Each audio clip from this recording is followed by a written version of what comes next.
Hei, ma olen Tanel kanadega Saaremaalt ja tõin enda siis kuuma vee survepesuri Kärcherisse hooldusesse, sest jumpsis palju tossu tuli välja, kui viimati kanalat puhastasime ja põhjus on selge, miks.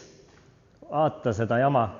See on siis katel, kus käib leek läbi, teeb kuuma vett ja siin sees käib vesi ja mehed ütlesid mulle ka, et sul vedas ikka poiss, et see asi sul põlemale läinud, aga tundub, et sul varem on põlem läinud, sest vaata seda, see peaks ilus auk siin olema, see on kõik põlenud.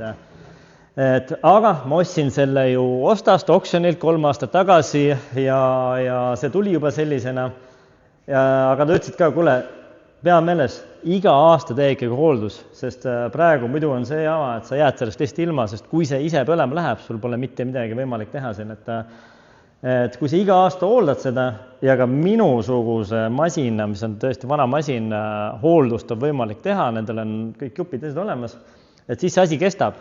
Et uueväärne selline masin täna maksab üle 6000 euro ja siis nad ütlesid ka, et kuule, sul on päris vana masin, et meil on praegu aasta lõpuni on selline kampaania, et kui nüüd sinu masinast vanemad masinat meile hooldusesse ei tooda, siis me vahetamegi selle masina sulle uue vastu. Aga see, kes toob vanema masina hooldusesse siia, siis antakse see hoopis talle.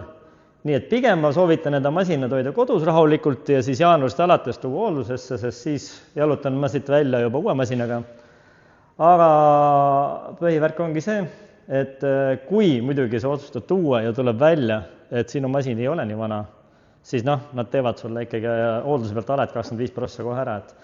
Et ma loodan, et nüüd mu masin ka nüüdsed kenast saab selle tööle, puhastavad ära kõik, peaaegu teevad nagu uueks ja ütlesid ka, et peale seda masin töötab nagu mõnusalt kohe, võtab vähem kütust, ei tossa ega mitte midagi ja kestab veel aastakümned sul nii, et teen selle võidumasinaga juba väikse kuivatrenni ka, et paneme siit tööle ja oi, sellega oleks hea pesta küll. Oota mind siin aasta lõpuni, 1. jaanuar tulen, võtan su peale.